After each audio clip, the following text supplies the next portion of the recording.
Hello guys, welcome to my channel maths radiation.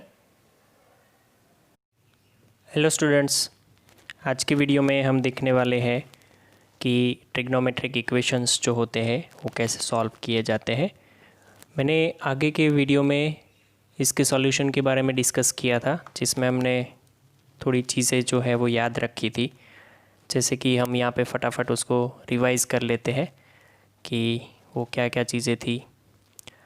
जैसे सबसे पहले समझ लो कि हमारे पास ऐसा हो sin x is equal to zero, तो हम x is equal to n pi, मतलब मैं इसको यहाँ पे लिखता हूँ।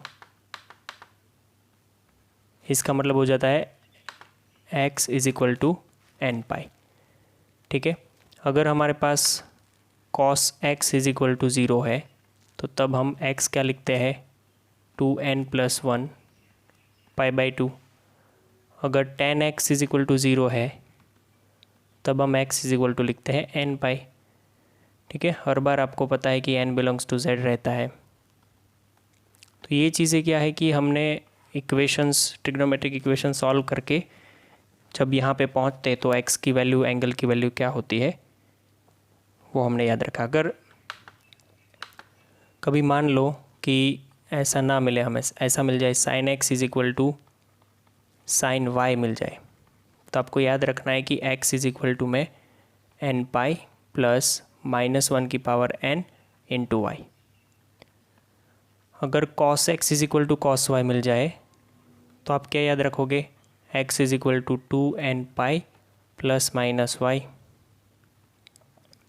अगर यहाँ पे आपको tan x is equal to tan y मिल जाए तो आपको याद रखना है simple, tan x is equal to tan y को क्या याद रखोगे, x इज़ इक्वल टू में n pi plus y. Right, सब में n बिलोंग्स टू z होता है। इसके अलावा 3 फार्मूला और है जो कि आपको बहुत कम यूज़ होने वाले हैं, बट फिर भी मैं आपको एक बार वो यहाँ पे लिख के समझा देता हूँ, सिर्फ आपके रेफरेंस के लिए है कि अगर आपके सामने ऐसा कुछ आ जाए, देखो ध्यान से समझना, sine square x is equal to में साइन स्क्वायर y आ जाए अगर, तो आपको x इज़ इक्वल टू क्या लिखना है पता है, n पाई प्लस और minus y. Cos square x is equal to cos square y आ जाए तो भी सेम चीज़ लिखनी है। सेम वैसे ही आपके पास अगर tan square x is equal to tan square y आ जाता है तो भी आप तीनों के लिए सेम चीज़ लिखोगे, मतलब x is equal to n pi plus और minus y, x is equal to n pi plus और माइनस वाई। ठीक है, मैं आपको सॉल्व करके सिखाऊंगा। अभी तो मैंने यहाँ पे इंस्ट्रक्शन में लिखा है कि फाइंड द प्रिंसिपल सॉल्यूशन। कोई सम ऐसे होंगे जिसमें सिर्फ प्रिंसिपल सॉल्यूशन पूछा होगा, कोई ऐसा होगा जिसमें प्रिंसिपल जनरल दोनों पूछा होगा, और कोई ऐसा होगा जिसमें सिर्फ और सिर्फ जनरल सॉल्यूशन पूछा होगा। प्रिंसिपल सॉल्यूशन क्या है हम फिर से एक बार रिमाइंड कर लेते हैं।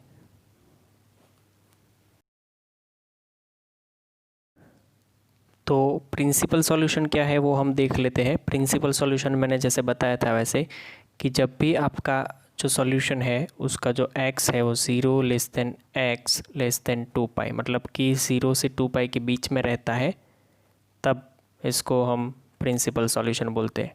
ठीक है, अदरवाइज़ ये प्रिंसिपल सॉल्यूशन नहीं है, जनरल सॉल्यूशन। जनरल सॉल्यूशन के लिए वो याद रखा था कि अगर आपका x जो है वो n के फॉर्म में है जैसे यहाँ पे दिखाया है तो उसको हम जनरल सॉल्यूशन बोलेंगे। राइट, अब हम थोड़े प्रिंसिपल सॉल्यूशन वाले एग्जांपल हमने डिस्कस किए थे, बट फिर भी थोड़े और ज़्यादा डिस्कस कर लेते हैं। समझो कि फर्स्ट क्वेश्चन मेरे पास ऐसा कुछ है कि फर्स्ट क्वेश्चन में मैंने लिखा है sine x is equal to √3/2। आपको कुछ भी अलग सोचना नहीं है, मैं एक ही मेथड आपको समझाऊंगा और वही मेथड से आपको जाना है हर बार। पहले तो सबसे पहला क्वेश्चन ये आपको पूछना है कि क्या ये वैल्यू पॉजिटिव है या negative. Sine x is equal to क्या है, √3/2, तो क्या ये वैल्यू पॉजिटिव है या नेगेटिव, तो उसका आंसर आपको मिल जाएगा कि सर ये वैल्यू पॉजिटिव है। तो मुझे मार्क करके दे दो कि पॉजिटिव वैल्यू कहाँ पर आती है, यहाँ पे आती है साइन की और यहाँ पे आती है, बस। उसके बाद में साइन का टेंशन नहीं लेना है। अगर आपने क्वाड्रेंट डिसाइड कर लिया तो उसके बाद साइन का कोई टेंशन नहीं लेना है। ध्यान से समझना, मैं जो बोल रहा हूँ वो अपनी लैंग्वेज में आप लिखते चलना। वैल्यू पॉजिटिव है या नेगेटिव वो डिसाइड करो, उसके हिसाब से क्वाड्रेंट मार्क करो, और जो क्वाड्रेंट मिल रहा है वो क्वाड्रेंट में साइन, मतलब जैसे मैंने यहाँ पे प्लस दिखाया वैसे दिखा करके फिर साइन को भूल जाओ। फिर टेबल में से याद करो कि √3/2 की वैल्यू कब होती है, मतलब साइन में √3/2 कब होता है। देखो सेकेंड क्वाड्रेंट में जाने के लिए हम क्या करेंगे, पाई माइनस करेंगे, ऊपर जाएंगे, और यहाँ पे 0 है तो इसमें जाएंगे तो 0 प्लस करेंगे, यहाँ पे पाई माइनस, राइट।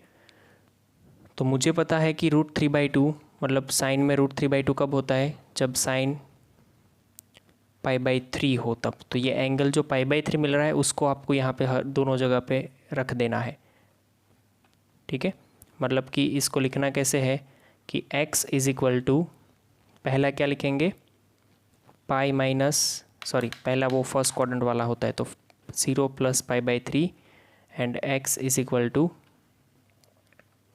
पाई माइनस, और दूसरा क्या लिखेंगे, x इज इक्वल टू में पाई माइनस π/3। ये आंसर क्या हो जाएगा, π/3, और ये आंसर क्या हो जाएगा 2π/3। तो ये दोनों ही π/3 एंड 2π/3 ये दोनों ही अपने क्या है, प्रिंसिपल सॉल्यूशन, राइट। जैसे हमने बात करी थी कि प्रिंसिपल सॉल्यूशन में मोस्टली 2 आंसर आएंगे, तो यहाँ पे 2 आंसर आए हैं, राइट। ऐसे और एक एग्जांपल मैं आपको दिखाता हूँ।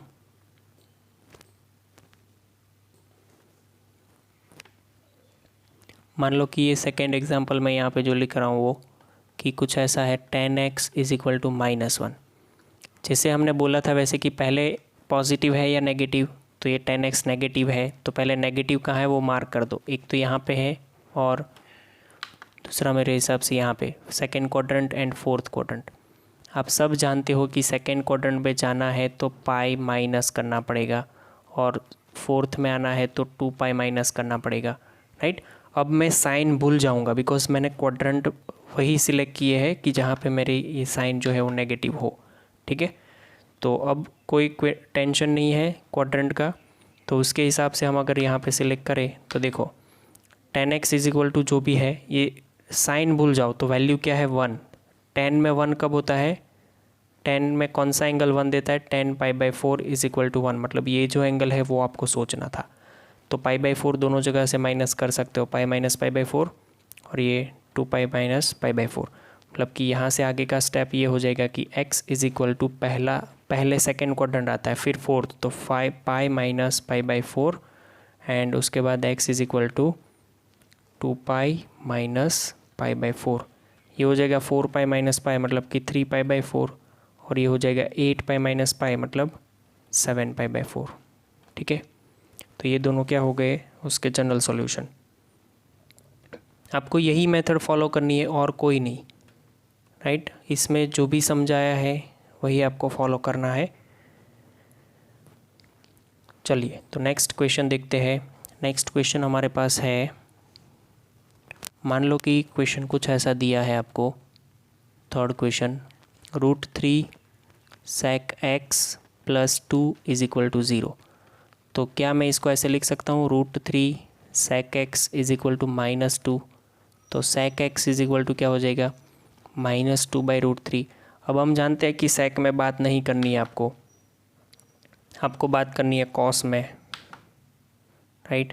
तो ये मेरा हो गया cos x is equal to, यहाँ पे 0 नहीं है बट क्या है, कुछ cos की कोई वैल्यू है, मतलब √3/2 हो जाएगा माइनस में। अब पहले सोचो इसकी नेगेटिव वैल्यू कहाँ पर आएगी, cos की नेगेटिव, सेकेंड एंड थर्ड, ठीक है। तो अब नेगेटिव साइन सोच लेने के बाद आपको क्या करना है, यहाँ पे पता चल गया कि भाई पाई माइनस भी करना पड़ेगा और पाई प्लस भी करना पड़ेगा सेकेंड और थर्ड में जाने के लिए। तो cos में √3 कब होता है, cos ये आपको अलग से सोचना है, ठीक है। cos के कौन सा एंगल की वैल्यू √3/2 होती है वो हम जानते हैं π/6 की। तो दोनों जगह पे π/6 माइनस कर दो, मतलब माइनस प्लस दोनों जगह पे लगा दो। तो यहाँ से आंसर आपका क्या आया वो समझो। आप यहाँ पे प्रिंसिपल सॉल्यूशन ढूंढ रहे हो ना कि जनरल सॉल्यूशन, ठीक है। तो यहाँ से आपका जनरल प्रिंसिपल सॉल्यूशन क्या आ गया, x इज इक्वल टू, मैं इसको क्या लिख सकता हूँ, मैं एक बार पाई माइनस पाई बाई 6 और दूसरा जो है उसमें पाई प्लस पाई बाई 6। ये क्या बनेगा, 6 पाई माइनस पाई मतलब 5 पाई बाई 6, और ये क्या बनेगा 7 पाई बाई 6। दोनों ही मेरे प्रिंसिपल सॉल्यूशन है, 5 pi by 6 and 7 pi by 6। ठीक है, ओके। तो ये सारे क्वेश्चन ऐसे हैं कि जिसका हमने क्या फाइंड किया है अभी, ये प्रिंसिपल सॉल्यूशन। मान लो कि आपको जनरल सॉल्यूशन पूछते हैं यही क्वेश्चन का, प्रिंसिपल सॉल्यूशन के साथ साथ क्या पूछा है, जनरल सॉल्यूशन, राइट। तो आपको सिंपल सा थोड़ा सा ऐड करना होगा। देखो पहले प्रिंसिपल सॉल्यूशन तो आपको समझ आ गई, अब जनरल सॉल्यूशन के लिए क्या करना है, ध्यान से समझना। आपके पास क्वेश्चन था cos x is equal to -√3/2, मतलब ये जो cos में कन्वर्ट किया है वो। जनरल के लिए आपको ये cos x is equal to cos y वाले फॉर्म में लेना पड़ेगा, cos x is equal to cos y, because ये वो वाला फॉर्म तो बनेगा नहीं यहाँ पे, cos x is equal to 0 ये नहीं बनेगा, तो ये फॉर्म बनाएंगे। तो ये वाला फॉर्म बनाने के लिए आपके पास cos x is equal to, यहाँ पे cos में कौन सा एंगल लगा है, दो सॉल्यूशन है, एक तो 5 पाई बाई 6 है, एक 7 पाई बाई। प्रिंसिपल सॉल्यूशन में से ही कोई एक सिलेक्ट करना है, तो उसमें पहले जो आता है ना वो सिलेक्ट करेंगे। पहले इसमें सेकेंड क्वाड्रेंट आता है तो पहला जो क्वाड्रेंट है वो सिलेक्ट करेंगे, 5 पाई बाई 6। ये सेकेंड क्वाड्रेंट है और ये थर्ड क्वाड्रेंट है, तो दो क्वाड्रेंट में से पहले क्वाड्रेंट में जो वैल्यू आती हो वो आपको कंसीडर करनी है। अब ये आपका cos x is equal to cos y हो गया, तो x इज इक्वल टू क्या लिख सकते हैं, 2n pi plus minus y. That means यहाँ पे मैं ऐसा लिख सकता हूँ 2n pi plus minus 5 pi by 6, बिल्कुल, बिकॉज ये y की वैल्यू क्या है आपकी, ये जो होगी वो। तो यहाँ से हम लिख सकते हैं x is equal to 2n pi plus minus 5 pi by 6, और जहाँ पे n बिलोंग्स टू z ऐसा देना है। ये आपका जनरल सॉल्यूशन हो गया। ठीक है, आसान है वैसे, कोई दिक्कत नहीं है इसमें, कोई परेशानी भी नहीं होनी चाहिए। तो अब हम जनरल सॉल्यूशन फाइंड करने जाते हैं। जनरल सॉल्यूशन फाइंड करते समय हमें हर बार पहले प्रिंसिपल सॉल्यूशन ढूंढना पड़े ऐसा ज़रूरी नहीं है, बट तो भी ट्राई करते हैं चलो कि क्या हो सकता है। ठीक है, आपको अब जनरल सॉल्यूशन फाइंड करना है, नीचे जो भी क्वेश्चन लिख रहा हूँ उसका, राइट। चलो, तो जनरल सॉल्यूशन मेरा फाइंड करना है आपको। उसमें फर्स्ट क्वेश्चन है cos 5x by 2 is equal to 0। तो ये तो देख के पता चलता है कि भाई ये तो cos x is equal to 0 है, मतलब कि x is equal to 2n plus 1 pi by 2 हो जाएगा। ठीक है, तो यहाँ पे मैं ऐसा लिख सकता हूँ कि 5x by 2 is equal to 2n plus 1 pi by 2 where n belongs to z। Okay, यहाँ से हमें तो x ही ढूंढना है, तो पहले तो ये 2 कैंसिल, फिर 5 नीचे लेके आएंगे, तो इसको ऐसे लिख सकते हैं 2n plus 1 pi by 5, because वो 5 जो था वो नीचे आ जाएगा, राइट, और n बिलोंग्स टू z। ये हो जाएगा आंसर हमारा x का। ठीक है, तो ये जनरल सॉल्यूशन है, सिंपल है जनरल सॉल्यूशन। मान लो कि नेक्स्ट क्वेश्चन कुछ ऐसा है आपके पास, साइन में x plus pi by 5 is equal to 0। तो मैं इसको ऐसे लिख सकता हूँ x plus pi by 5 is equal to n pi, because हम जानते हैं कि sine x is equal to 0 का मतलब होता है x is equal to n पाई। ये जो एंगल है वो n पाई बन जाना चाहिए, राइट। तो यहाँ से मैं क्या लिख सकता हूँ कि x is equal to n pi minus pi by 5, right. अगर ये ठीक लग रहा है तो कोई प्रॉब्लम नहीं है, अच्छे से लिखना तो इसको ऐसे लिख सकते हैं कि 5n पाई माइनस पाई अपॉन 5। तो इसमें से पाई कॉमन निकाल के ऐसे भी लिख सकते हैं कि 5n माइनस 1 पाई कॉमन, वो 5 यहाँ पे नीचे, और n belongs to z। Simple. चलो और एक एग्जांपल देखते हैं।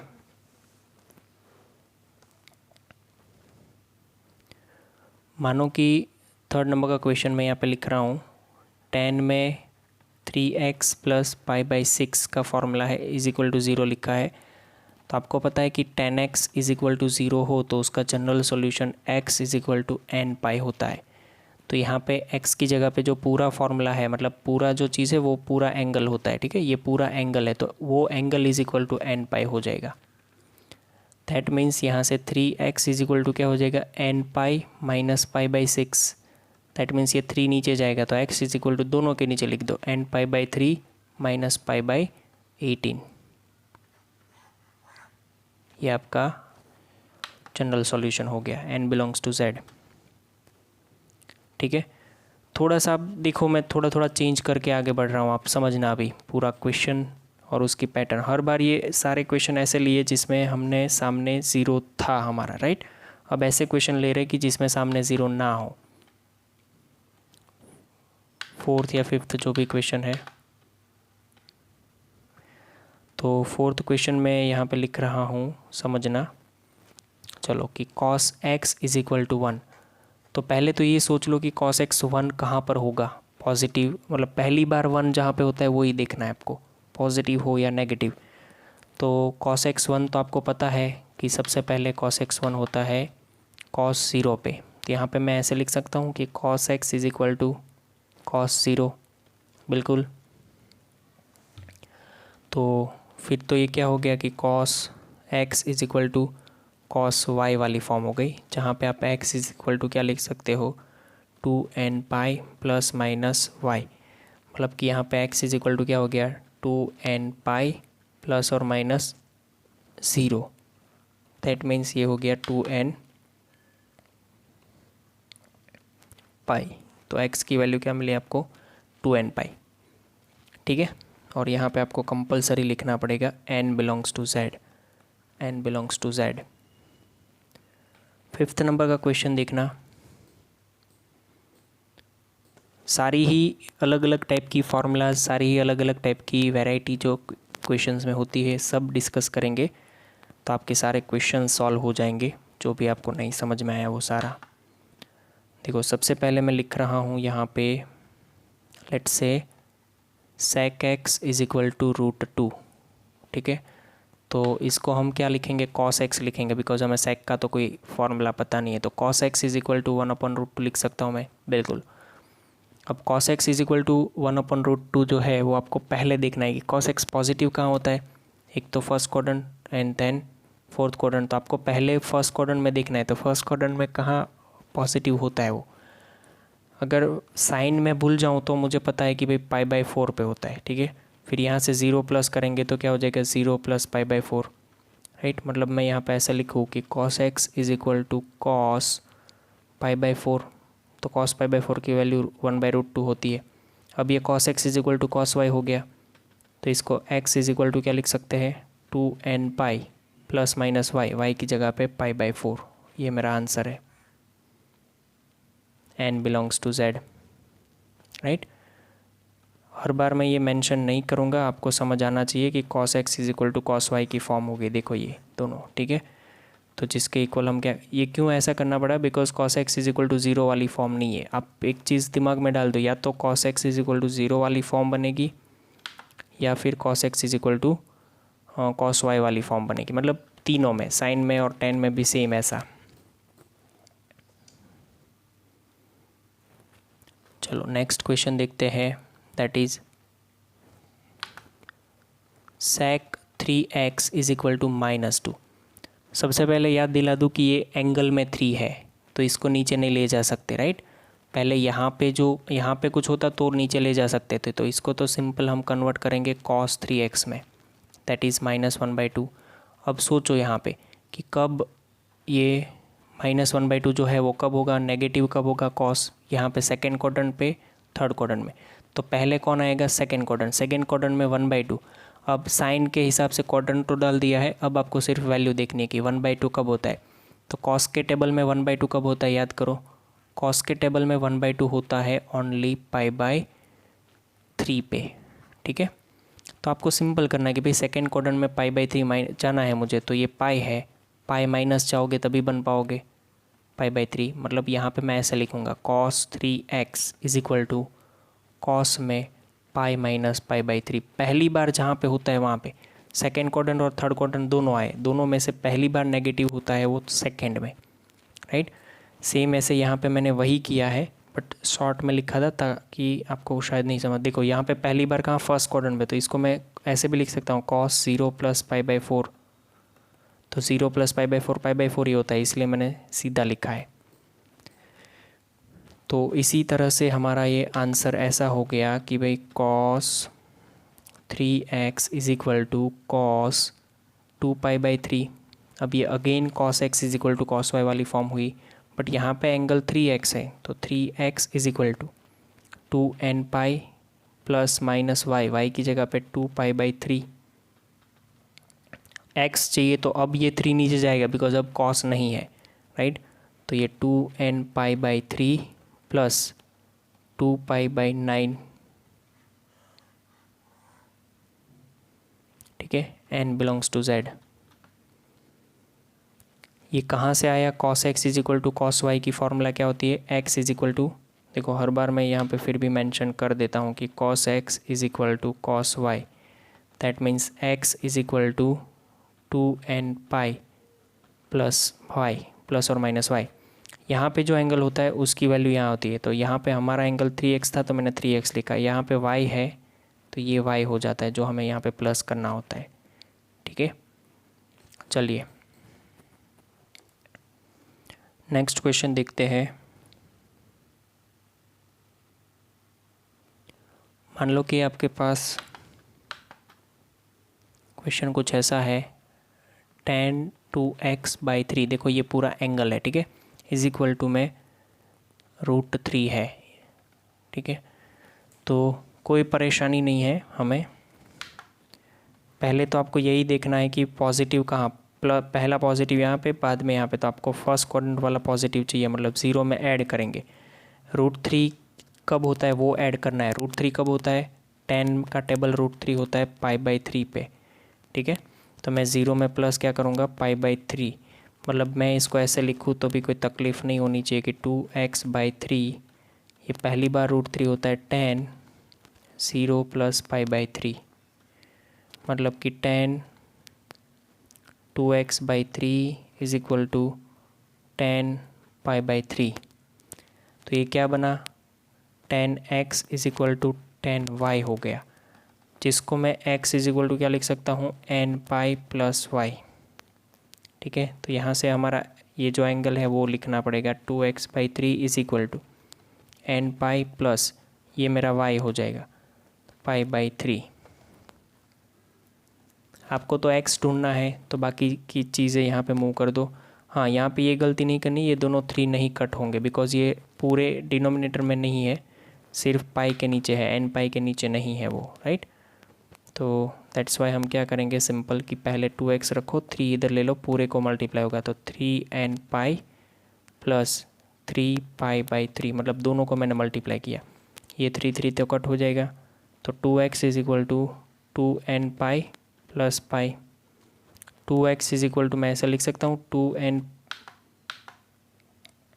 2n प्लस 1 पाई, बिकॉज मैंने पाई कॉमन लिया, तो x इज इक्वल टू हो जाएगा 2n प्लस 1 पाई/2, राइट, और n बिलोंग्स टू z।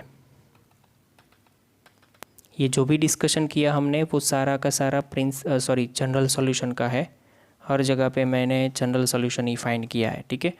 थोड़े अलग से क्वेश्चन अब ढूंढते हैं जिसमें सामने वैल्यू ना दे करके एंगल दिया है, तो हमें तो x ढूंढना होता है उसमें से, ठीक है। चलो तो मैं क्वेश्चन यहाँ पे लगाता हूँ, देखना ये क्वेश्चन ध्यान से। cos 3x is equal to cos 2x, देखो इसमें बच्चा गलती क्या करता है, इसको ये समझ लेता है कि cos x is equal to cos y वाली फॉर्म है, और इसको x is equal to 2n pi plus minus y, उसके हिसाब से इसका आंसर क्या लिख देता है वो कि 3x is equal to 2n pi plus minus 2x। तो ये गलत है बिकॉज़ यहाँ पे भी x की टर्म है, यहाँ पे भी x की टर्म है, जबकि हमारी condition x is equal to y हो तभी लगती है, ठीक है। तो इसको सॉल्व करने का तरीका समझो। cos 3x minus cos 2x में इधर लाऊँ तो हो जाएगा इज इक्वल टू 0। तो ये c माइनस सी हुआ, c माइनस सी की फॉर्मूला होती है -2ss। तो इसको -2 साइन -2ss में यहाँ पे 2 है तो नीचे एंगल में भी जाएगी 3x plus 2x/2 into sine 3x minus 2x/2 is equal to 0। ये -2 उधर जाएगा, 0 के नीचे 0 हो जाएगा, आपको मिलेगा simple sine 5x/2 into sine x/2 is equal to 0। दोनों के बीच में इंटू है, मल्टीप्लिकेशन है, तो मतलब कि या तो ये 0 होगा या फिर वो 0 होगा। मतलब मैं ऐसा बोल रहा हूँ कि या तो sign 5x/2 is equal to 0 और लिख के चलना है यहाँ पे, और sign x/2 is equal to 0। आपको पता है कि जब साइन की वैल्यू 0 को इक्वेट होती है तो उसका एंगल क्या हो जाता है n पाई। तो इसका एंगल 5x/2 है जो कि n पाई हो जाएगा। तो यहाँ से 5x is equal to 2n pi, तो x is equal to 2n पाई/5। यहाँ पे बोलना है कि n belongs to z, right. ये पूरे में जहाँ से n आता है वहाँ से आपको लिखना है n बिलोंग्स टू z। यहाँ पे भी मुझे पता चल गया कि भाई ये कौन सी फार्मूला है, दोनों में लगाई वो sine x is equal to 0 होता है तो हम x इज इक्वल टू क्या लिखते हैं n पाई, वो वाला है ये। तो यहाँ पे जो एंगल है x/2 उसके इक्वल टू n पाई लिख दो, मतलब कि x is equal to 2n pi हो गया। तो दोनों आंसर है कि या तो x is equal to 2n पाई/5 और x इज इक्वल टू क्या है ये 2n पाई, बराबर। तो आई होप आप लोगों को समझ में आ रहा है कि इस टाइप के क्वेश्चन को इस तरह से सॉल्व किया जाता है। मैं आपको इस तरह का एक क्वेश्चन होमवर्क में भी दूंगा जिससे आपको पता चले कि हाँ किस तरह से सॉल्व करना है।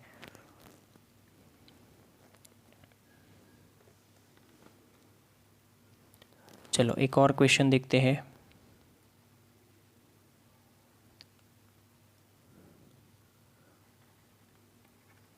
sec square 2x is equal to 1 minus tan 2x।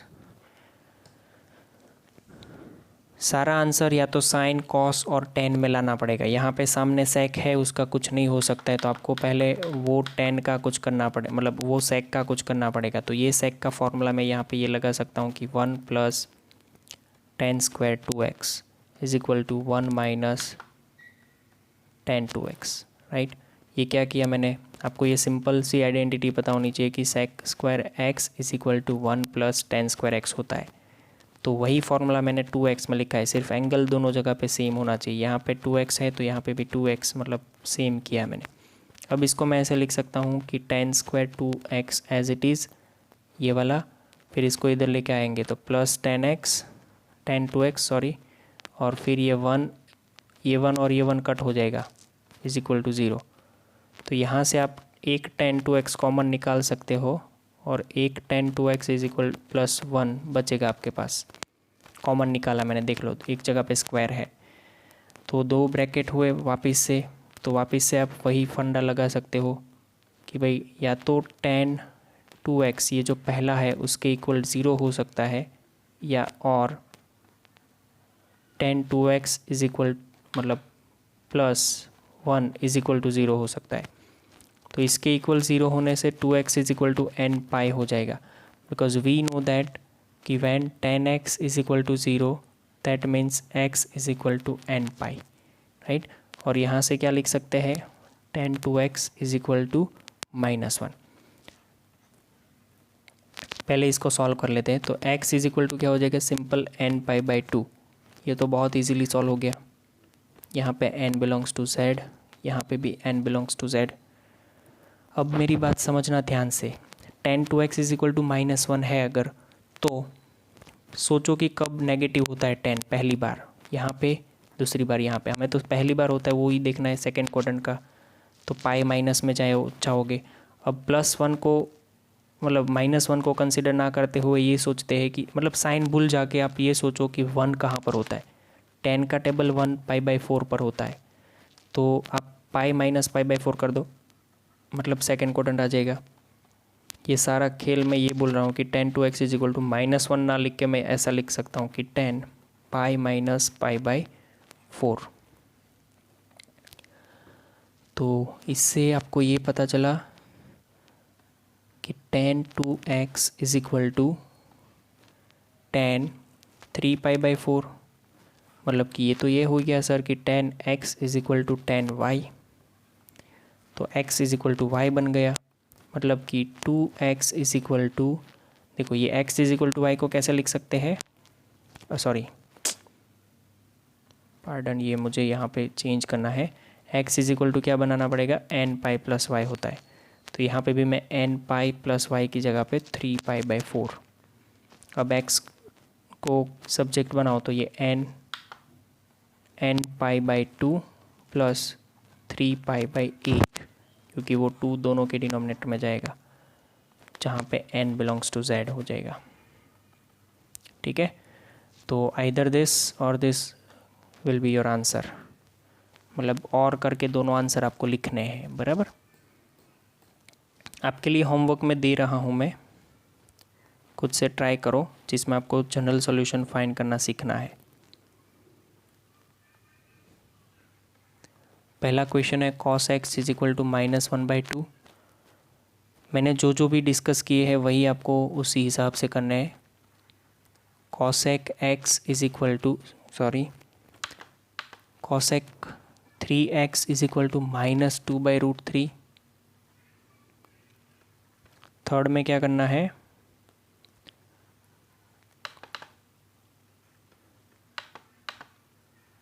cot 4x is equal to में -1, राइट। फिर फोर्थ में क्या करना है, फोर्थ क्वेश्चन आपके पास कुछ ऐसा है कि cos 5x is equal to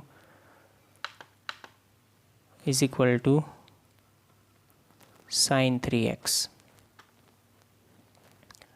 सोचो इसको कैसे करके आप सॉल्व कर पाओगे आराम से, राइट। ये चारों क्वेश्चन आपके होमवर्क में है, इतना सॉल्व करके आपको भेजना है, राइट। Thank you.